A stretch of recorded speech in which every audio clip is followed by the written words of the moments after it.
宋代著名美食家苏轼曾做过这样的诗句：秦烹为羊羹，陇转有熊辣，表达他对陕西地区羊肉汤羹的喜爱。直到现在，去西安的游客们都不会忘记打卡当地著名的两款小吃：羊肉泡馍和水盆羊肉。其实羊肉泡馍常煮着吃，水盆羊肉反倒泡着吃，也叫羊肉泡。据说水盆羊肉最早可追溯到商周，在秦汉就颇为流行了，被称为羊肉熏。到了宋代，有位叫林洪的进士写了本美食书，叫《山家清供》，可能就是当时的水盆羊肉。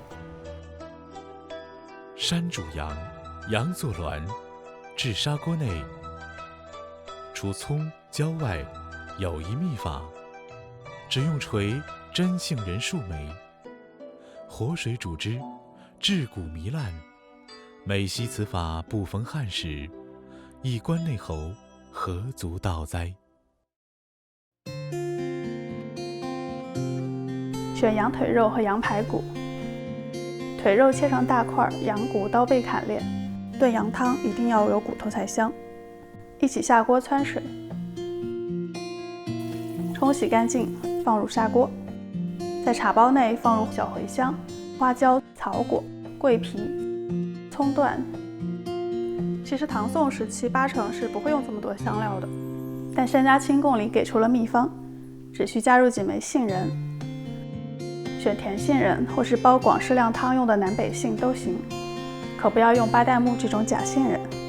加水大火煮开，小火慢炖，保持汤面微微冒泡而不滚沸，直到羊肉酥烂，可以轻易脱骨。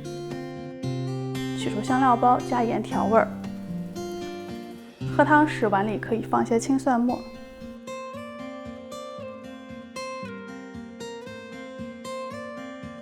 许多人吃水盆羊肉离不开月牙烧饼，《山家清供》里没提到这个搭配，但作者很得意于往汤里加杏仁这个秘方，还说这方法若是发明在汉代，足以靠一碗羊汤得封关内侯了。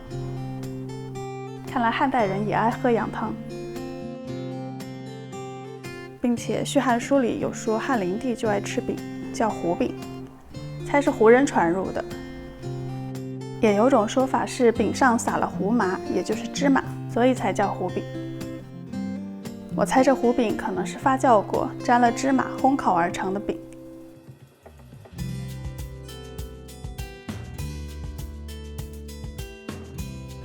将中筋面粉、速溶酵母、盐加水混合揉成面团，不需要特别光滑，大致成团就好。醒发15分钟，加点菜籽油，继续揉到被面团完全吸收。包上保鲜膜，放在旁边醒发。加过油的面团会比较光滑柔软。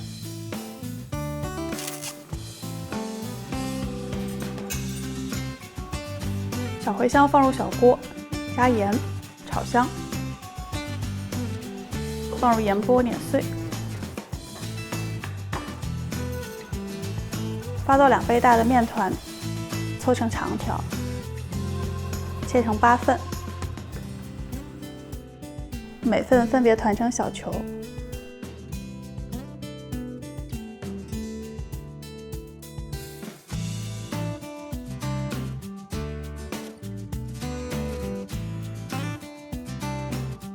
取一个小球搓成细长条，按扁，用手指抹一层菜籽油，一层茴香盐，卷起来。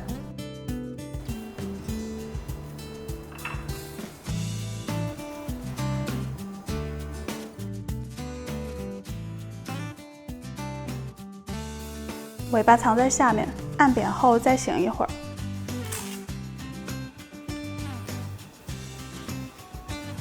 饼胚擀开，撒上黑芝麻，再擀成椭圆形，可以直接放在平底锅里烙，至两面焦黄，取出切半。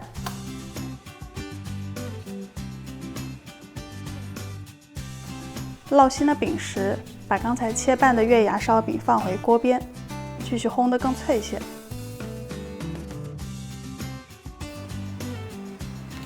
也可以放入预热好的220度烤箱，烤10分钟。烤好后再切半，烙的饼较软，烤的饼较脆，里面都是层叠松软的，热乎乎的，有茴香的香气冒出来。